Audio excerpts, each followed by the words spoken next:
Bien, estimados estudiantes, vamos a empezar con la clase.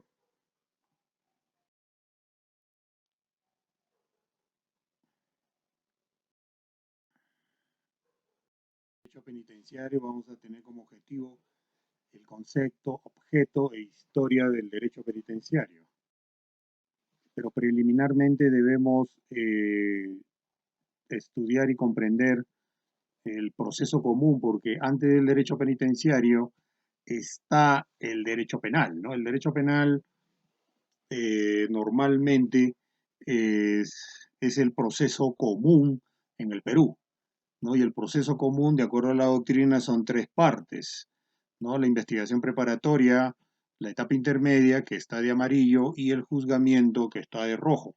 Pero también existe otras etapas que no están dentro de la doctrina, como los recursos impugnatorios, la apelación, la casación y la etapa de ejecución, ¿no?, de la sentencia. La investigación preparatoria está dividida en dos partes: diligencias preliminares y la investigación preparatoria en sí, ¿no? La investigación preparatoria se inicia con las diligencias preliminares, normalmente con la noticia del crimen, o por ejemplo una persona denuncia ante la policía, o la policía se entera de un hecho criminoso, ¿no? Y la Fiscalía emite una disposición de apertura de diligencias preliminares, ¿no?, en caso exista indicios, ¿no?, de la comisión de un crimen o de un delito, ¿no?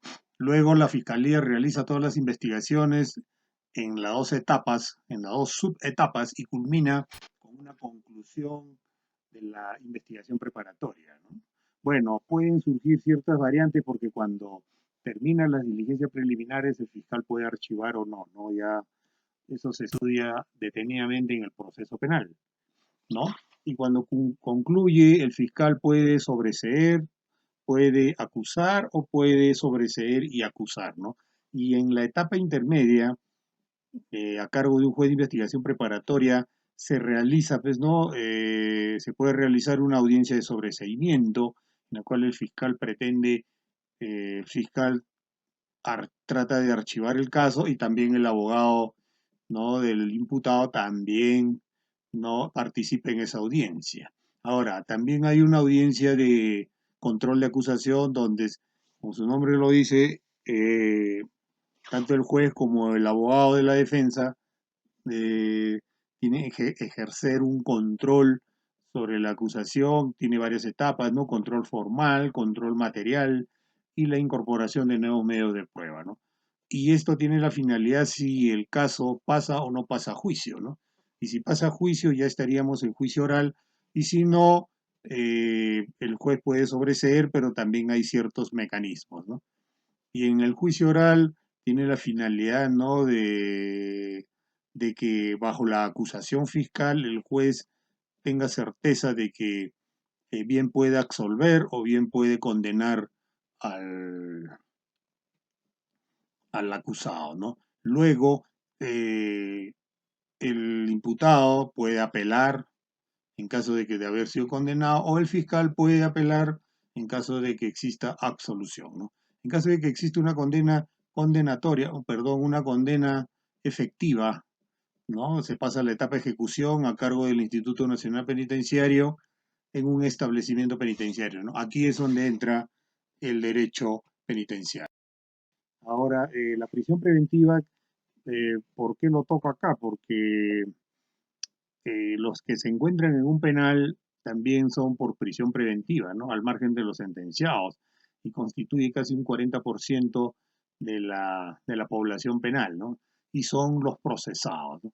Ahora, durante la investigación preparatoria, cuando el fiscal, ¿no?, formaliza y continúa la investigación preparatoria, el fiscal puede pedir prisión preventiva, ¿no? Requerimiento de prisión preventiva fiscal, ¿no?, que está en el recuadro verde, verde claro, y de allí realiza el requerimiento ante el juez de investigación preparatoria.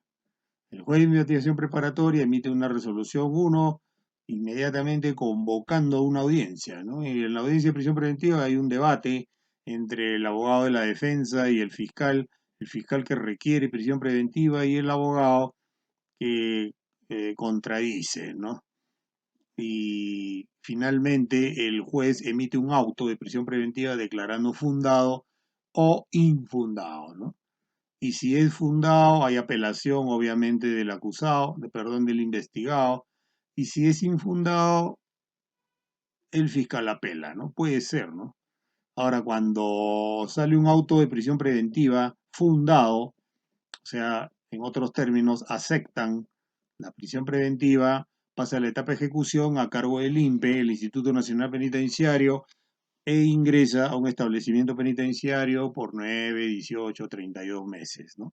De acuerdo a lo que ha establecido el juez de la investigación preparatoria. Entonces, en un penal están internos, se encuentran internos tanto por sentencia y procesados, no por prisión preventiva. ¿Ya? Entonces, el derecho penitenciario son un conjunto de normas, ¿no? Que se encuentra en el Código de Ejecución Penal y el reglamento que regula toda la actividad penitenciaria, todo lo que se encuentra, toda la actividad dentro del penal y como se dice normalmente, intramuros y extramuros, está regulado por el derecho penitenciario, ¿no? Y la norma que regula esto es el Código de Ejecución Penal. ¿Ya? ¿Cuál es la finalidad, no? Al margen de la finalidad de la prevención, porque el tema de la prevención se ejecuta cuando ya se aplica una pena y cuando el interno también está dentro de un penal, ¿no? Allí, estando el interno en un penal encerrado, ya se aplica también la prevención, ¿no? Que ya lo vamos a ver. La finalidad es la reeducación, rehabilitación y la reinserción. Todo esto forma parte de la resocialización, ¿no? La reeducación, reeducar al interno, se supone aquí que hay que reeducarlo porque no está educado o no está socializado, ¿no? Luego de la reeducación se le rehabilita al interno y luego se le reinserta, ¿no? Entonces, el derecho penitenciario está dirigido a la ejecución de las penas, ya sean suspensivas, con beneficios, tratamiento, el tratamiento penitenciario, beneficios penitenciarios. Los beneficios pueden ser semilibertad, liberación condicional, visita íntima, ¿no? Y suspensivas. Todo lo que es ejecución de penas está a cargo del derecho penitenciario y en estricto del INPE, ¿no? En el caso peruano del Instituto Penitenciario, ¿no? Entonces, la relación que existe el derecho penitenciario son con los internos, ¿no? Con los internos que están en el penal. ¿Ya? Entonces, el derecho penitenciario es un conjunto de normas jurídicas, ¿no? Que regulan la ejecución de las penas. Ejecutar las penas ordenadas y dispuestas por el juez. O las penas privativas de libertad, ¿no? Son medidas que limitan la libertad, básicamente porque después el interno conserva todos sus derechos, ¿no? Y en España, que es casi similar al Perú, ¿no? El derecho penitenciario se ocupa de la ejecución de penas también no privativas de libertad, ¿no? Porque cuando es no privativa significa que no va al penal, ¿no? Como trabajos también de beneficios penitenciarios a la comunidad, ¿no? Y en el Perú también todo lo que es trabajos en beneficio de la comunidad, penas son penas alternativas, también es controlado, ¿no? Entonces es una disciplina jurídica independiente, particular, se desligó del derecho penal porque tiene otras finalidades y, como yo siempre digo, el derecho penitenciario se aplica al ser humano, el derecho penal se aplica a la persona. La persona es una creación abstracta, ¿no? Del derecho penal y particularmente del derecho, ¿no? El derecho penal que tiene raciocinio, que tiene voluntad y sabe lo que es bueno y lo que es malo, ¿no? Y si comete un delito, si lo comete es porque sabía de que la ley le decía que no lo hagas. Pero en el ser humano no ocurre eso, ¿no? Esa es una discusión amplia. Entonces el derecho penitenciario es realizado por la persona, perdón, hacia el ser humano, ¿no? Entonces, el derecho penitenciario específicamente la ejecución de penas nace en el siglo XIX, ¿no? Nace en el siglo XIX, allí es donde se normativiza, ¿no? Pero en el siglo XVIII, XVII ya aparecen las... En Alemania se denomina derecho de ejecución penal, que es casi lo mismo como derecho penitenciario, ¿no? En España e Italia, derecho penitenciario que es semejante aquí en el Perú, ¿no? Entre España, nosotros siempre tomamos información de allá, ¿no? De España, ¿ya? Entonces acá hay una lectura, una pequeña lectura, donde dice que se entiende por derecho penitenciario el conjunto de normas jurídicas, son un conjunto de normas, en el caso peruano, en el Código de Ejecución Penal, que ejecutan las sanciones penales, ¿no? Dictadas por quién, por un juez, ¿no? Entonces tiene un propio ordenamiento jurídico, ¿no? Y se ocupa de la ejecución de las penas y medidas de seguridad, ¿ya? El objeto de estudio es el interno, ¿no? El interno puede ser sentenciado o procesado, ¿no? Entonces, si es sentenciado, existe una sentencia condenatoria por parte del juez. Si es procesado, existe un auto de prisión preventiva, ¿no? Eso hay que captar, ¿no? ¿Ya? Entonces, en sus inicios, la prisión tenía la misión de segregar, ¿no? Aislar. O sea, si trae problemas en el interior de una sociedad, tenemos que aislarlo, ¿no? ¿Y dónde lo aislábamos? Según P. Entonces, y que proporcionaba sufrimiento, y la idea de corrección que se tiene ahora era lejano, ¿no? Ahora ya es un sistema progresivo, entre comillas, todo entre comillas, ¿no? Cuando se habla de derecho penitenciario actual y de hace muchos años, es entre comillas por razones obvias, ¿ya? Entonces, lo que es la corrección, lo que cuando se trató de corregir al interno, aunque actualmente no se cumple, nace a partir del siglo XIX, ¿no? Aparecieron diversos sistemas penitenciarios, principalmente en Estados Unidos, ¿no? Que tenía la idea de corregir al penado. Eso se da pues, actualmente en la resocialización, ¿no? ¿Ya? Y aparecen las casas de corrección, ¿no? En el siglo XVI, XVII, ¿no? Principalmente en Inglaterra, ¿no? Allí los desadaptados, prostitutas, vagabundos, delincuentes, ¿no? Los enviaban a la casa de corrección para que trabajen, ¿no? En realidad trabajaban, ¿no? Entonces estos establecimientos fueron destinados a la reclusión de hombres, ¿no? Y allí recién, hombres y mujeres, ¿no? Y ahí se comenzó a la clasificación por sexo.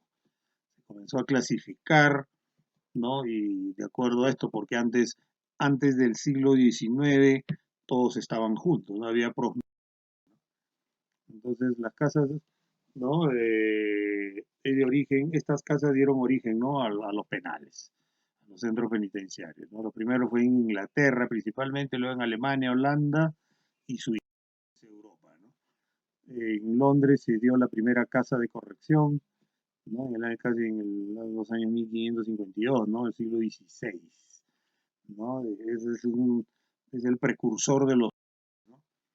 Ya entonces allí era especialmente corrección para pobres, ¿no? Entonces los pobres siempre están en los penales, ¿no? Y trabajaban, y si se resistían, lo hacían trabajar obligatoriamente, ¿no? Para la corrección de vagabundos, mendigos, vagos, prostitutas y pequeños delincuentes. Entonces los apartaban, los aislaban, ¿no?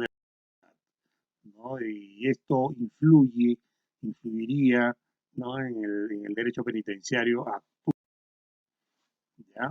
Entonces, el origen de los penales está en las casas de corrección, ¿no? Entonces se clasificaban allí por sexo, edad y por el tipo de delito, ¿no? ¿Ya? Entonces, en esas épocas la reclusión no tenía una finalidad, ¿no? Solamente sufrimiento, trabajo, y el tema de la reeducación no se aplicaba, ¿no? ¿Ya? Entonces, ¿cuál era la finalidad en esas épocas? Y hasta ahora también, ¿no? Hasta ahora también se hace lo mismo, sino ya en forma subliminal, ¿no? Es asegurativa y cautelar. ¿Qué significa asegurativa? Asegurar la permanencia de un interno mediante una medida cautelar en un penal, ¿no? Para que no altere el normal desarrollo de la sociedad, ¿no? Y Otro es que esto ya se ve desde el siglo XIX, ya se tenía esa idea. Mientras se estaba llevando a cabo el juicio, la idea era tenerlo, ¿no? al investigado o acusado dentro de un penal. ¿Para qué? Para lograr la ejecución de la pena, ¿no? Y esta figura jurídica actualmente está en el proceso penal como prisión preventiva, que tiene la finalidad de la disponibilidad del reo, tenerlo ahí y hasta el juicio para ejecutar, ¿no? Al margen del peligro de fuga, ¿no? Que muchas veces no está probado, ¿no? Entonces el peligro de fuga es bastante subjetivo, ¿no? Pero ya se daba en el siglo XIX, ¿no? Entonces, dentro de un penal, el trabajo también era obligatorio, la finalidad es corregir, ¿no? Enseñando un oficio ya cuando estábamos en el siglo XIX, ¿no? Los internos trabajaban, ¿no? por un dinero para que paguen su manutención, ¿no? Eso debe ser también ahora, pero ahora el Estado paga, ¿no? Y los excedentes de la producción lo podrían gastar, ¿no? En el mantenimiento. Entonces ya se crea la prisión y hospital de Bridewell, ¿no? Entonces allí eso ya es casa hospital, ¿no? Prisión hospital, ¿no? Castigar a los pobres indisciplinados que alteran el orden público, ¿no? Ahí están los niños huérfanos, ¿no? Los desplazados, porque en estas épocas, más o menos el siglo XVI, XVII, ¿no? Comienza también la etapa de la industrialización, la creación de ciudades, ¿no? Y allí ya comienza el siglo XVIII, ¿no? Ya la pena tiene carácter vengativo, ¿no? O sea, tiene que pagar por lo que hiciste, que el interno sufra, que pague por el daño ocasionado, la aflicción al penado, ¿no? Es lo mismo, actualmente es lo mismo, sino que ya existe unas teorías, la teoría de la pena, ¿no? Que trata de que estos conceptos estén soterrados ahí subliminalmente, porque cuando un interno actualmente es sentenciado, entre comillas, hay una venganza, tiene que sufrir, le hacen sufrir, hay un daño, tiene que pagar por el daño ocasionado, y esto está con la elevación de las penas, el feminicidio, elevación de penas, así, ¿no? De simple. Y cuando hay elevación de penas, 30 años, cadena perpetua, y el, el sentenciado sufre, ¿no? Hay una aflicción, ¿no? Entonces, en el siglo XVIII hay una tendencia paternal y corregir al penado, ¿no? Y no castigarlo. Mm, no es negativo, ¿no?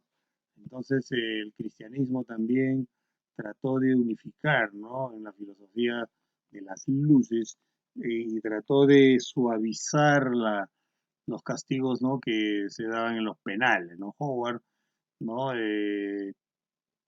Ya le dio las ideas humanitarias. Y Beccaria, al escribir su libro de los delitos y las penas, ya reformó, cambió las ideas, cambió los principios, ¿no? Se dieron principios ahí del derecho penal, ¿no? Donde lean ese libro, les recomiendo, ¿no? Acá está Beccaria, es el único libro, es un italiano, siglo XVIII, ¿no? Es un inspirador de la reforma, ¿no? Del derecho penal, ¿no? Porque en Europa que existía crueldad, arbitrariedad, ¿no? Contra los internos, ¿no? En los establecimientos penitenciarios, ¿no?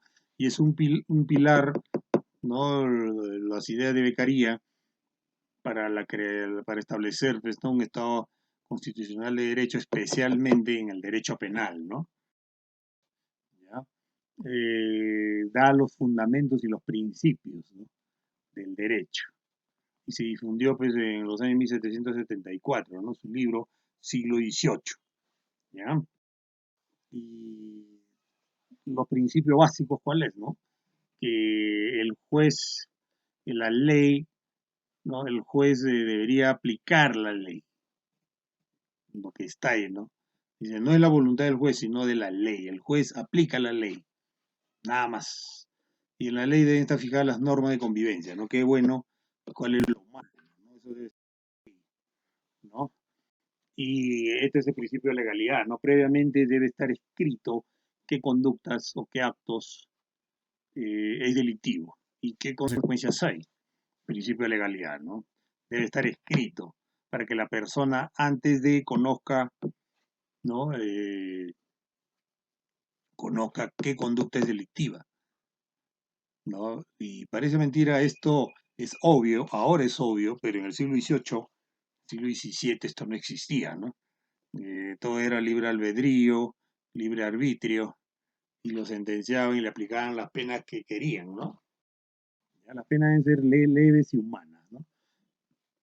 No deben causar daño, ahora no se cumple, para impedir nuevos delitos y disuadir a los ciudadanos. Esta es la teoría preventiva.